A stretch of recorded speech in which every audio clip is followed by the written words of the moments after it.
Your body's never confused. Your mind gets confused. Your mind is always negotiating what your body already knows. What if the conversations we've been taught to avoid about sex, desire, and our bodies are actually the ones that set us free? Welcome to Sex Ritual Radio. I'm your host, Rose Heartsong. This is the show where sexuality, spirituality, and vital health meet, and where we explore the conversations most people consider oh so taboo.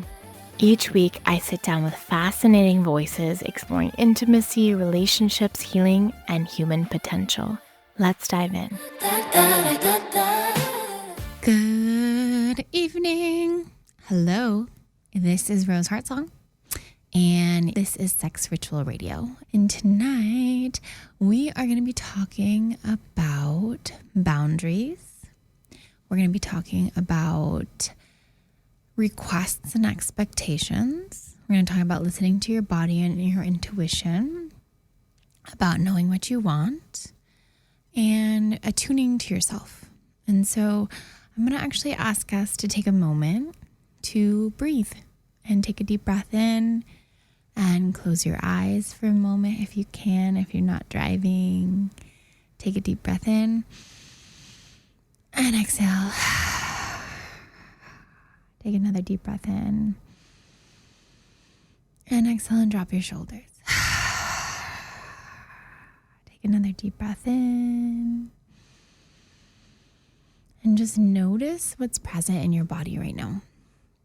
Notice without trying to change anything or fix it, just kind of scan your body and see what's alive. Maybe do you feel relaxed from a Sunday afternoon? Or do you feel stressed because you had a lot going on today? How do you feel in your nervous system? And when I mean nervous system, right, this word is kind of like thrown around a lot. But a lot of times nervous system is more equated with anxiety or depression. But it can also be like joy and happiness and bliss and ecstasy, right? It can be these sensations moving through the body. And the nervous system is basically your brain communicating to your spinal cord, to your whole body. And so it's this magical network of energy moving and communicating.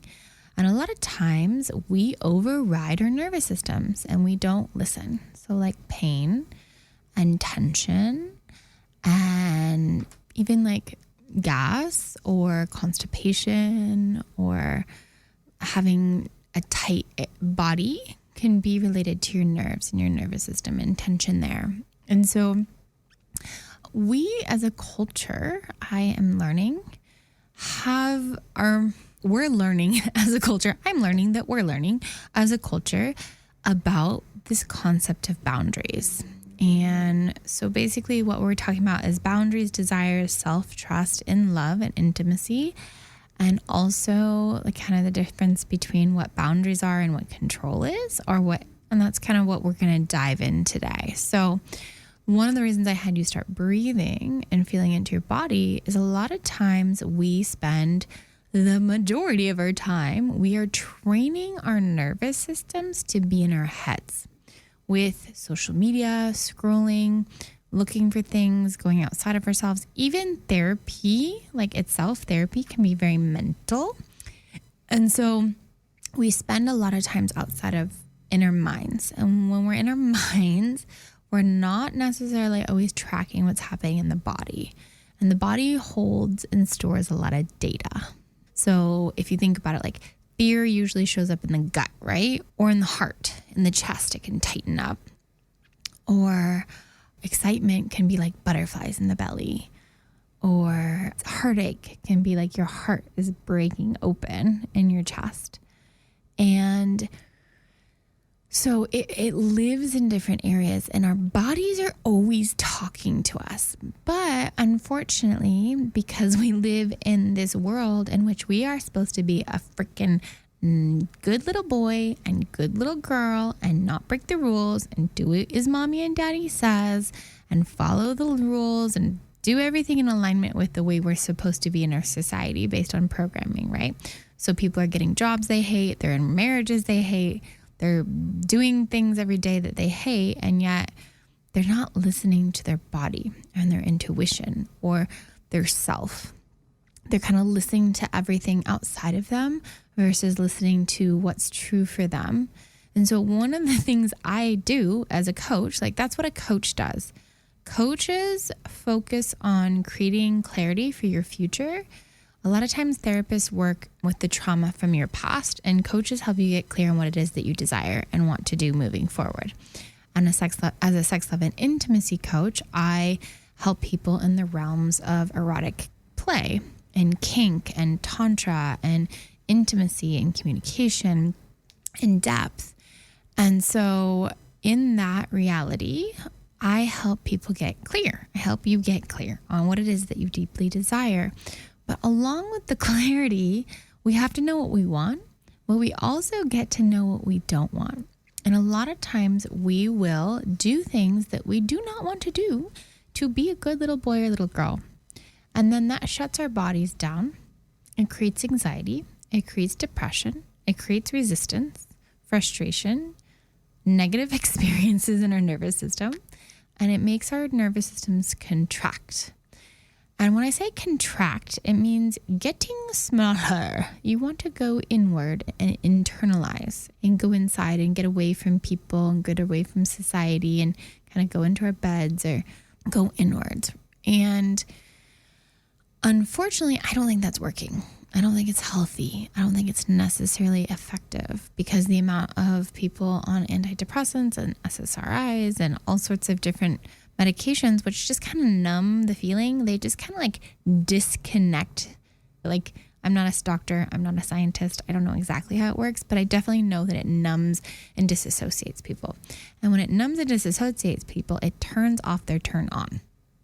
And I'm here devoted to your turn on. I am here committed to helping you live in a turned on state for life, not for sex, not for penetration, not for getting it in and getting the orgasm and moving on. I am here for the turn on of your freaking life. Like, you get to be, I am devoted and committed and standing here for myself and every single person I come in contact with, that they get to show up in devotion to what turns them on in life. Because when you are turned on, you are happy, you are free, you are alive, you are vibrant, you are joyful, you are in the flow, you are in the magic, you're in the synchronicities, you're in the beauty of reality. And when you're turned off, you're in anxiety and fear and disconnection, dysregulation and worry and concern and restriction and aloneness and disconnected. And I think one of the reasons that we have had our sexuality suppressed or controlled for a very long time is because we don't want the turn on to be turned on. Because when we're turned on, we're powerful and we're clear and we know who we are and what we want and what we're here for and what we're here to make a difference in the world. Whether it's in your family, in your relationship, in the world, in your career, whatever it is, you are here and you're showing up 100% you. But when your sexuality is turned down or turned off or shamed or disconnected or disillusioned, that energy is turned down.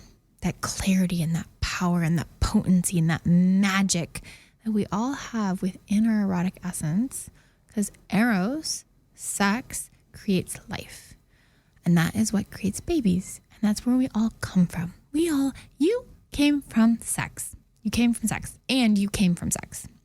And so, but a lot of times people don't really understand, A, what they want, and then they don't know what their boundaries are, or they think that their boundaries are control versus a boundary. So we're going to go into it. What is the difference? I see this all the time, all day long. People think that they're putting boundaries down, but they're actually putting control down, or they're afraid of being controlled and they're afraid of so forth. And so what is a boundary? So a lot of people say, I set a boundary, but what they're actually doing is trying to control someone, right? So a boundary is what you will or won't do to honor. A boundary is what I will or will not do in order to honor myself. It is self-protection. It is a self-regulation tool for your boundaries. Your nervous system. So boundaries are a place in which, hey, these are my boundaries. And it's really a roadmap of how you like to be loved or cared for. Or it's like a kind of like a token of appreciation to be in somebody's life is respecting their boundaries. And control is trying to manage or change somebody else, right? So a boundary is self-care. It's like, hey, this is my boundary. This is what I need in order for you to be close to me, for me to feel safe having you close to me. And then a control is trying to manage or change someone else. So an example is, let's say you're in an argument with somebody and they're raising their voice. A lot of times we think boundaries are, you need to stop using your voice. You're not allowed to raise your voice around me. That's my boundary.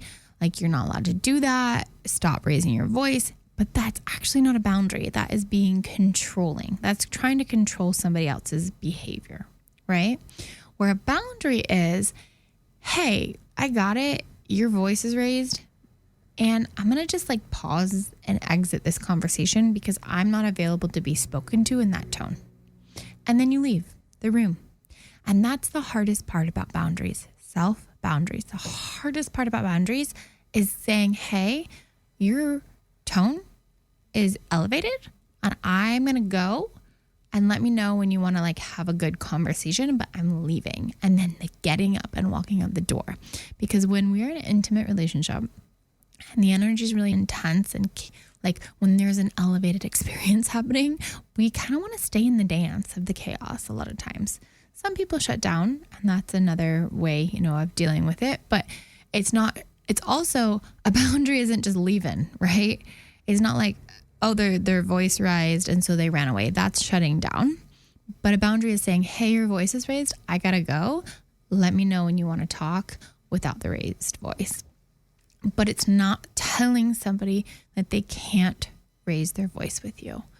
So another one is, you need to text me back faster. And so if you're like, why didn't you text me? You should have texted me. Like, you didn't do it fast enough.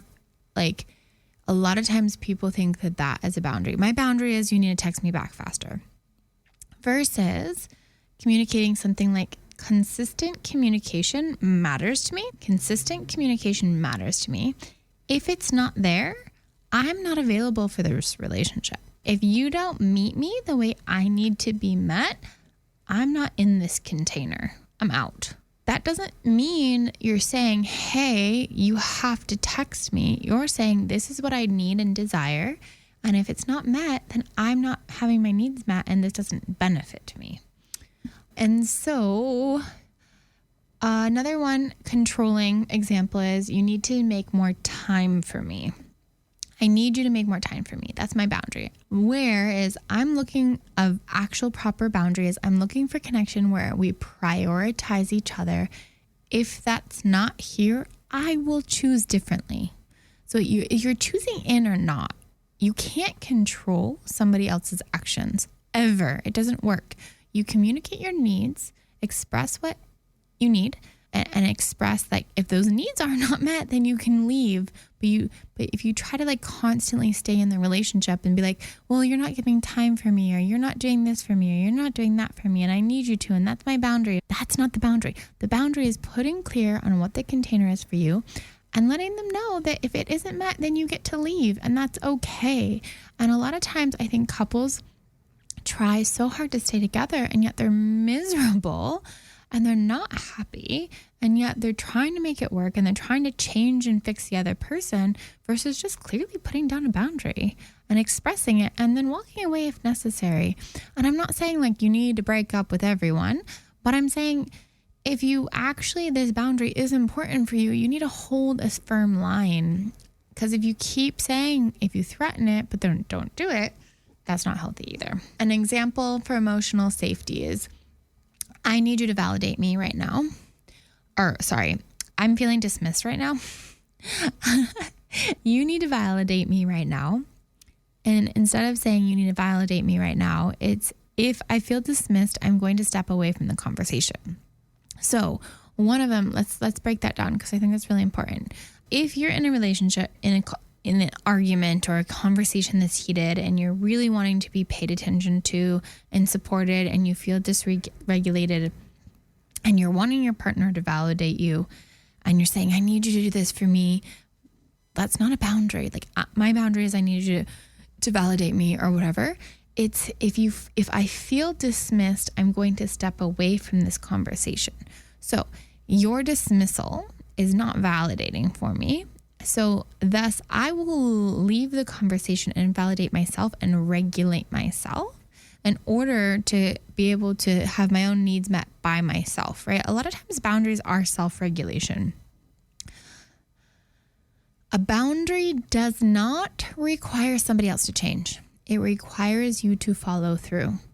Boundaries create self-respect and control. You can never, ever tell somebody how they have to treat you, but you can tell them how you want to be treated to stay in the dynamic, right? So then let's transition over to requests versus expectations. I see this over and over and over and over and over again in relationships where people have unspoken expectations. There's constantly unspoken expectations, like all the freaking time where people are like, oh, well, it happens. Well, first off, I'm not a man. Obviously, I am a woman. And in female communities, we talk a lot about details and we talk about things that are happening and we like to complain about the men a lot. We can be mean. I'm not a fan of women being mean to men, but we can do it. And when we complain about it, we're like, oh, he should have known to call me, or why didn't he do that? Or he's supposed to do this.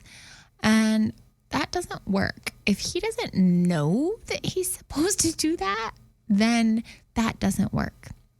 But a request is making a request. A request is, hey, I would really like it if you called me when you got home, versus like, oh my gosh, he didn't call me last night when he got home. So a request is spoken and clear and allows a yes or no answer. An expectation is unspoken, and then we feel hurt when it's not met. Unspoken expectations, I think, are like one of the biggest killers in erotic expression in the bedroom and sex and sexuality. Oh, he should know to make love to me this way, or she should know that I want sex this way, or he doesn't have sex with me the way I want him to have sex with me, or she's not turned on the way I want her to be turned on. And there's like this judgment in the expectation place. And a lot of times when I work with couples and they sit down in front of me, I'm like, okay, great. Like, well, what do you want? And then it's silent. It's totally silent. And they don't know how to answer. And I'm like, or they'll be like, I just want to have more passion in sex. I'm like, okay, well, what does passion look like? What does that mean? Or I want to have more sex. Okay, well, how much is more sex? How often does sex, is it once a day, once a week, once a month? What is that? And so same thing, like if you tell the universe you want more money and you get a penny, that's more money. And is a penny really going to do much for you? So it's really being clear. So I don't know if I've actually talked about this here. I use the word technology a lot in context of outside of the computer space or outside of the phone space.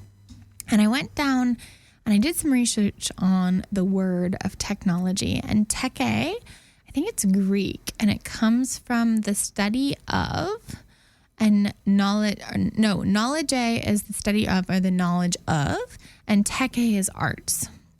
And so it's the study of artistic expression. Technology means the study of artistic expression. So the whole point of that saying is I'm going to break down the concept of request and teach you guys how a request works, right? So A request works with you coming and you're specifically asking for a legitimate, clear thing. So it's like a request is, I would like to have dinner with you on Friday night at 7 p.m.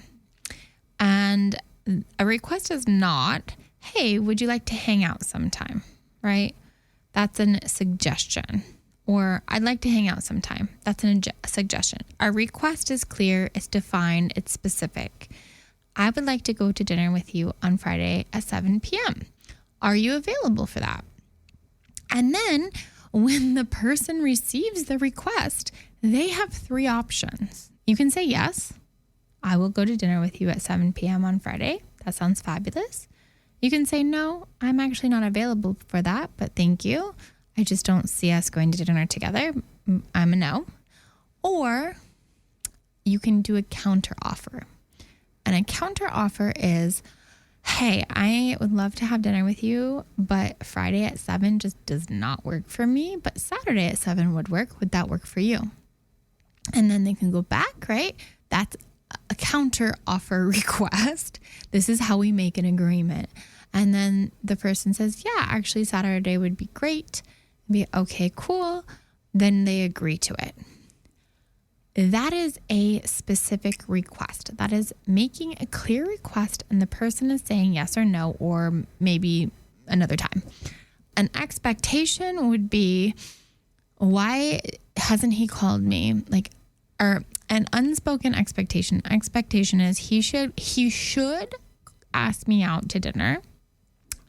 And he hasn't. So I'm mad at him because he didn't do that. That is not healthy and didn't work.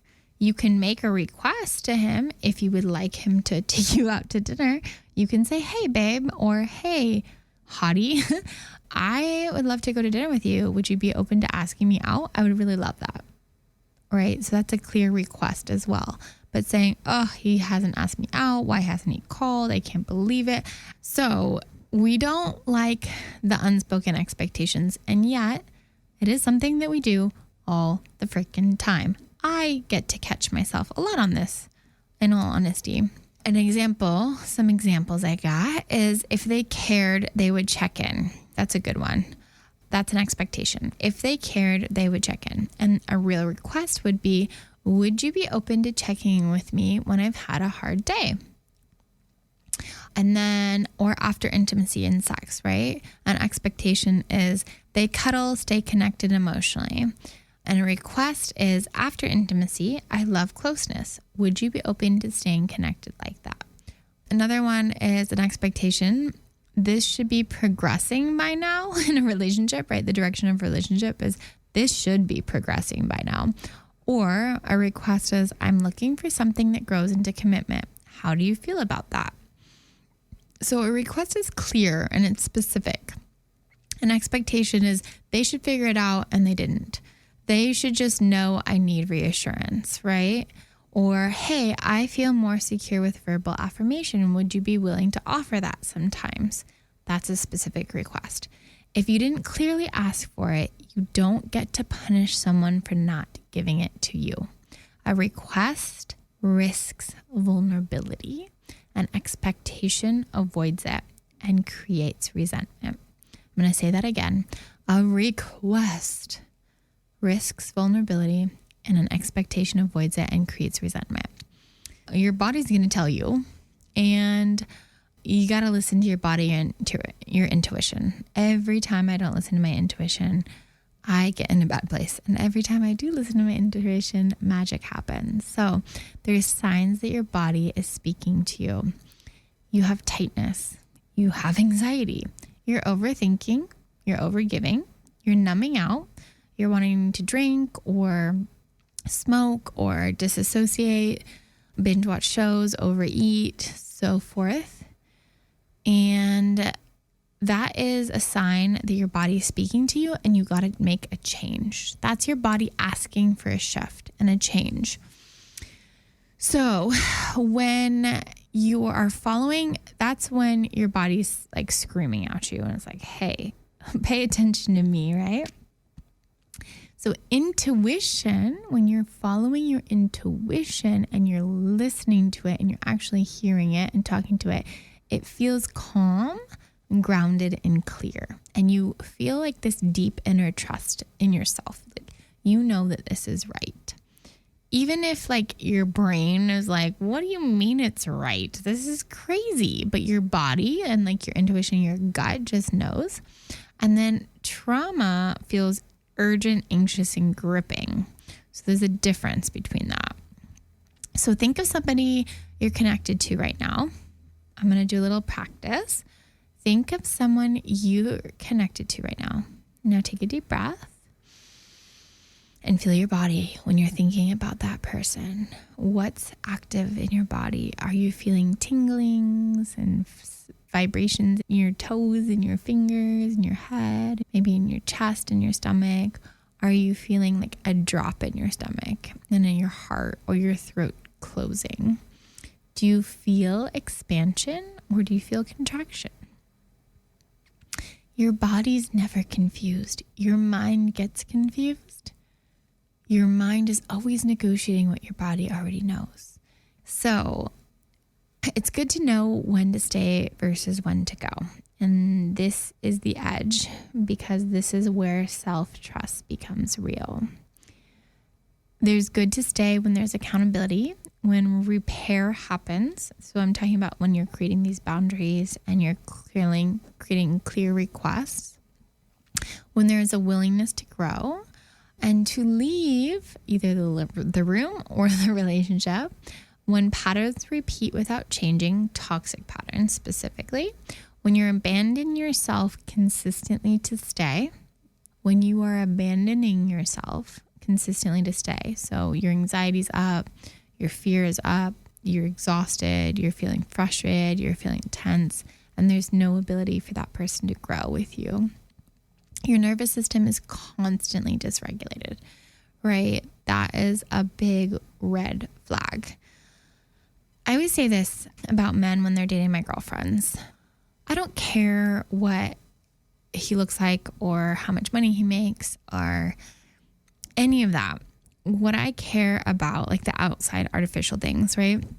What I care about is how my girlfriend's nervous system is and how she's growing in her life. Is she glowing or is she smaller? Is she disconnected or is she like activated? Is she thriving or is she hiding? So that's a really, really powerful one to think of. Not everything hard means leave. This is a nuance, right?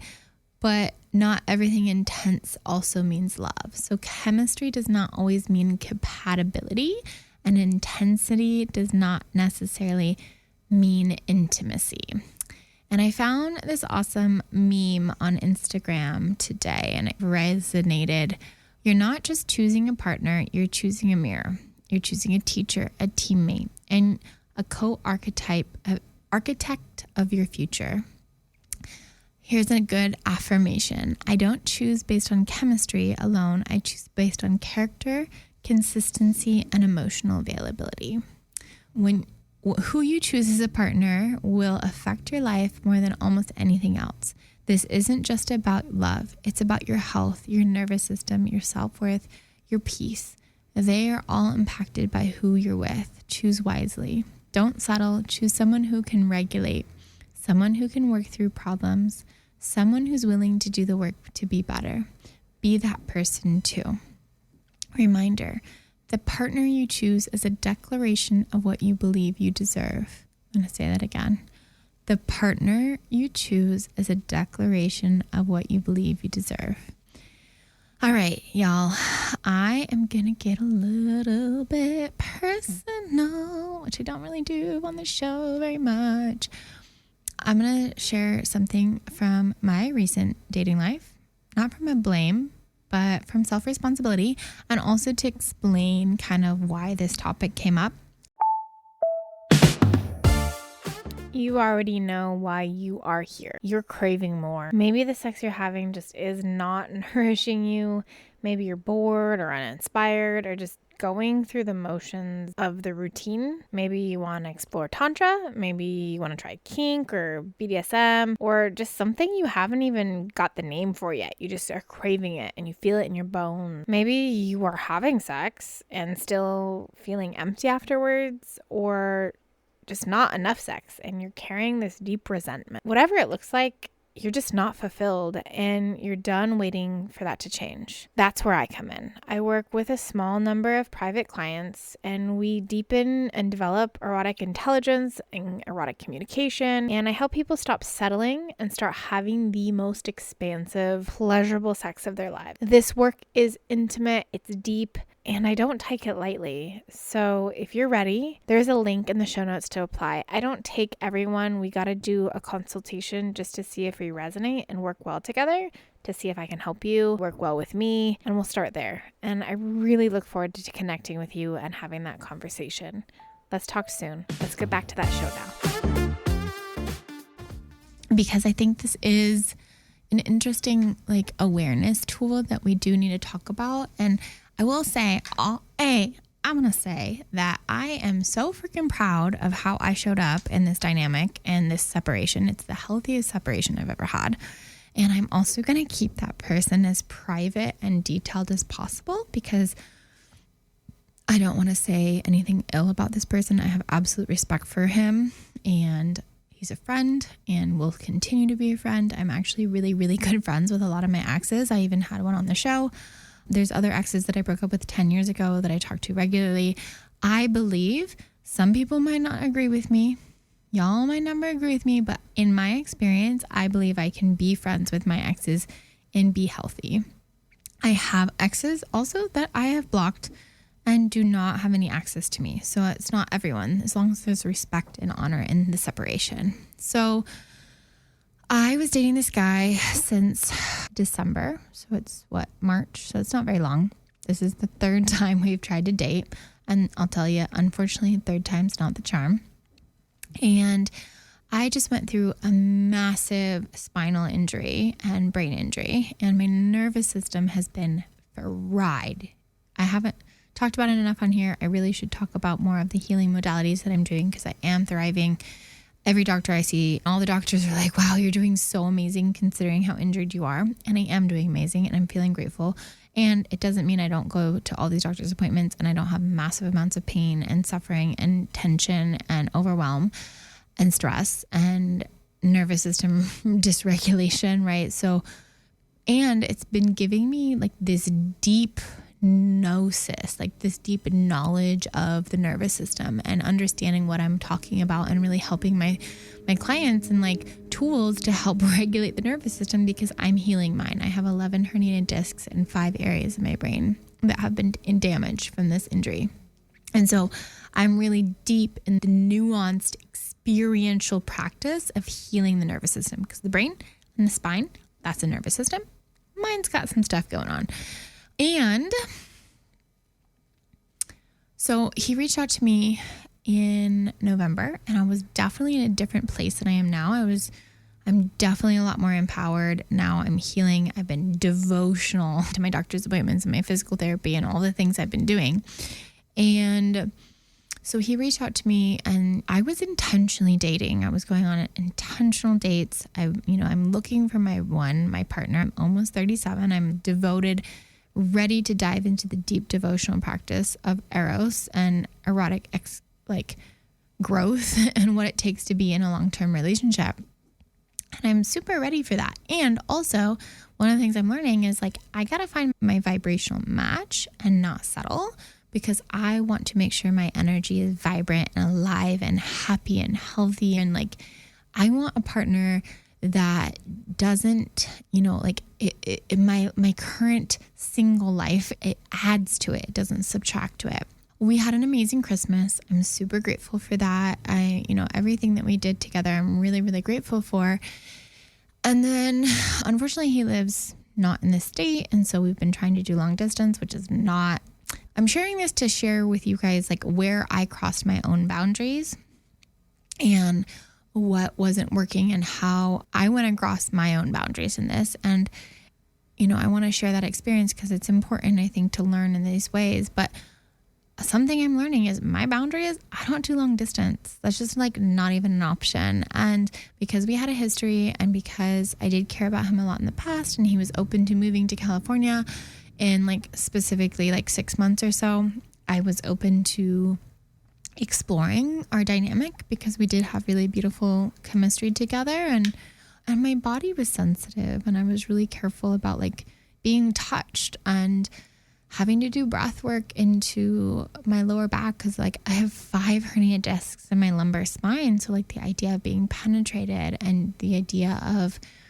just even having sex was really scary for my nervous system, for my body, for my pain, everything about it. And so I used all of the tools that I do with coaching to be able to overcome that and to be able to make love and to have a healing experience from it. It was really healing and really powerful and really transformational. And he's a beautiful lover, very present. And also, I realized that there were certain things in my boundaries that I was making requests. So before he came to visit me, I made specific requests. I said, hey, I wrote down like a list of things in our past relationship dynamic that didn't work. And I said, these are things that I need that are required in order to be a relationship with me, and I need them. Erotic expression is really important to me. I'm a sex, love, and intimacy coach. I talk about it on the radio. I'm out there in the world, and like this development and being very intentional in that way is really, really a high priority in my life. And I need a lover who does that. I need a lot of physical touch and connection. And my name is Rose, and I really want to be adored with roses on a regular basis. I love having roses around me, and I love the way it makes me feel and the feminine aspects of how it makes me feel. And there's other things that I clarified, like kink is really important to me, and I want to play in like DS dynamics and all of that kind of stuff. And so I specifically clarified this request up front. What I'm learning is a lot of people don't really make requests in the world, right? I express that I need that in order to be in a relationship with me. But I don't know if he really understood what I was talking about, or maybe it was too advanced language or what. So he wasn't quite meeting me in the ways that I was wanting. And long distance, he wasn't meeting me in the ways that I was wanting. And I do remember one time, I did make a request of certain, like, hey, when you text me, I do need to be like responded to or acknowledged. It's important to me, but I don't need to like be talked to every single day. That's not important to me. But I don't know if I was as clear with my request as I could have been. And so I waited 2 days. And he didn't text me. So I got mad. And then when he called me, finally, I was like, you didn't call me and you didn't text me. And he's like, you know what? Like, you just need to tell me if I'm not texting you back, like, hey, I'm not feeling happy that you're not texting me back. Why aren't you texting me? Right? So that's the difference kind of like between the intention and requests versus expectations not being met. Anyways, so he just was here. Actually, I went to go see him for Valentine's Day, and there was just like the energy shifted and my body started to feel tense, and I kind of got sick and I didn't feel good, and I just like was going through all this stuff with my body. And so he like took me out to dinner, and we went to a museum and we went to a comedy show, and it was all sweet, but he didn't give me roses for Valentine's Day. And like, I know it's cliche, but I just he didn't give me roses, y'all, the whole time we were dating, which is not a vibe. Like, if you're courting somebody and you want roses are a win. Like, you should always court a woman, no matter how many years you've been with her.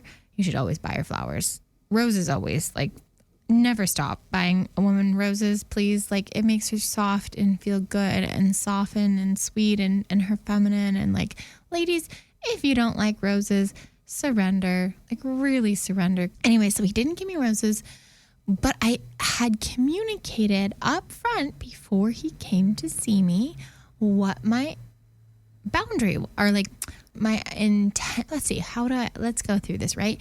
If I'm saying, hey, in a relationship, what's really important for me is for somebody to buy me roses on a regular basis because my name's Rose and they make me really happy and it makes me feel adored and desired and cared for, and I need romance in my relationship. And he says, okay, I can do that. I can romance you, but then the romance isn't there.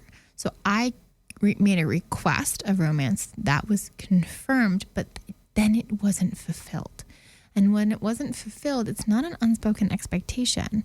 It's a non-fulfillment of an agreement. And that's the difference.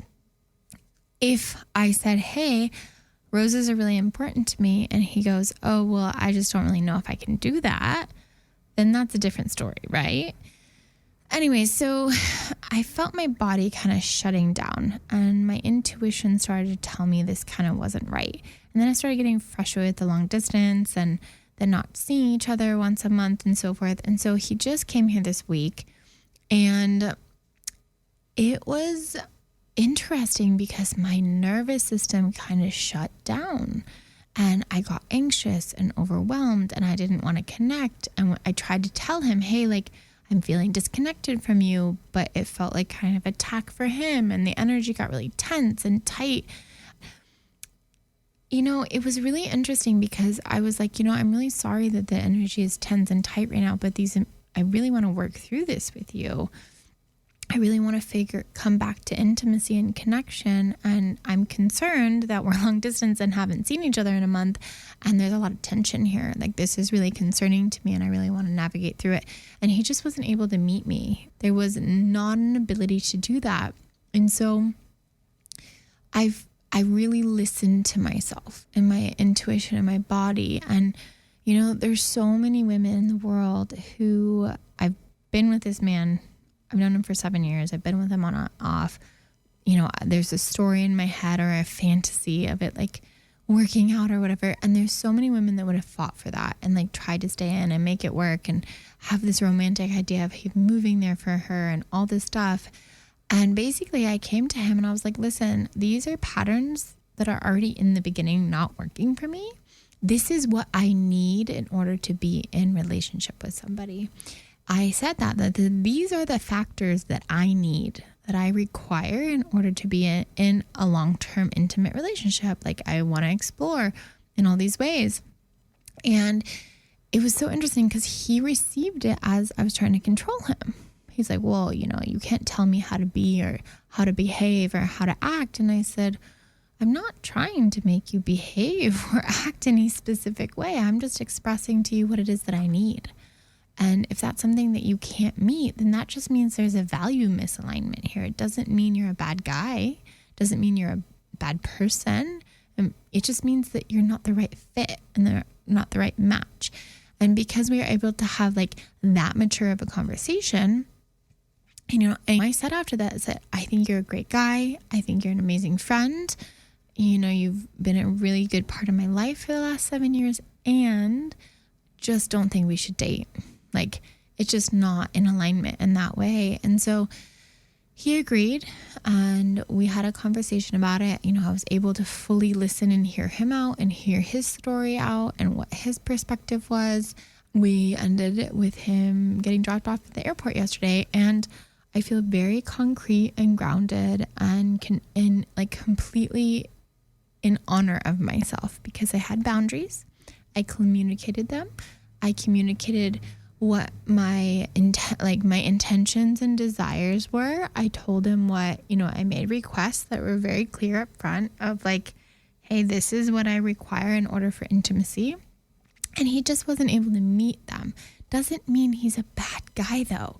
He means that he's a good man, just the wrong match, because he wasn't disrespectful or rude to me. He wasn't dishonoring of me. He just wasn't able to meet me the way I needed that. And I think that we need to really start understanding that in our society. But if somebody can't meet you the way you deeply desire, like a lot of times we take that personally and we make it about ourselves, that we're not lovable and we're not worthy and we're not enough. And like, I know I'm enough, and I know I'm lovable and I know I'm amazing, and it's just not the right fit. So then the next question is that I get to work on with my therapist and with myself and my own practices is, why did I choose to enter into a dynamic that crossed a lot of boundaries, which one of them was long distance? Like, that just doesn't work, especially when I'm in a healing opportunity. Like, traveling is hard, and then having somebody in my home for days is hard, and it just doesn't work for my nervous system. But at the same time, I don't know if I totally knew that. I did know that I didn't like long distance, but yeah, I did, because I was like, you know, I want somebody who's here who can help me and support me in this healing journey, because that's important in partnership for me. and is like protection and support. And that's one of the reasons why this injury made it so clear that I do want that deep, intentional relationship and that bond. And I have been very independent and like want to do things my way and have fun and play and explore and, you know, have beautiful experiences with gorgeous men. And also I understand that there is an initiation to being in a deep, devoted relationship that I am ready for. I'm also very proud of myself for holding the clear boundary, expressing what I need in order to be in the relationship. And when it's not met, then that's okay. It's not this big drama. It's not this big chaos. It's come from love and compassion and care. And so know that boundaries are not control, that expectations and requests are not the same, and that it's really important first can get in alignment with yourself and who you are and what you want and what you deserve and what you're committed to, and then work on the frequency match. Like now I get to do all the journaling experiences of like what worked and didn't work and what I desire and what I'm committed to in a relationship. And also I'm not shutting down. I'm not closing my heart. I'm not feeling sorry for myself. I am staying in and devoted and committed. And like, I know with more than I've ever known that like I'm closer than I ever thought possible. And so I just wanted to be authentic and share with y'all about what's happening, and that it's okay to walk away, and it's okay to say no, and it's okay to not be in alignment with somebody. It doesn't mean the end of the world, and it doesn't mean anything's wrong with you. It just means it's not the right match. And one of the things I've noticed a lot lately is the relationships that seem like the most sustainable, the ones that really work, are the ones in which there's a vibrational match. Like you could just feel their energy together, right? And it just feels right. And yeah, I hope that makes sense. I hope you actually enjoyed this episode. This is a little bit more vulnerable and honest than I usually am about my own life. And like I said, this person's going to be a good friend. I told him that like I desire to be friends, and he said, I'm super happy to be a friend. And he texted me, thank you for being such a good friend for me. And we're good. And I also want to say that I've had like massive anxiety all week, like massive anxiety. And I regulated myself and worked with my therapist and got myself grounded to have the conversation, not when I was triggered, but when I was grounded and ready. And now after that happened, I feel much calmer. And so that's listening to your body, right? I was like, wow, this anxiety is the flag. This is the red flag. The anxiety in my body is the red flag. And that means this is not right.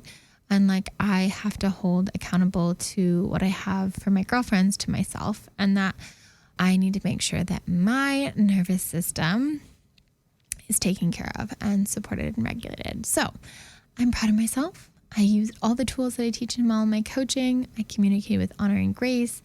I talked at the right time. I worked through my tools.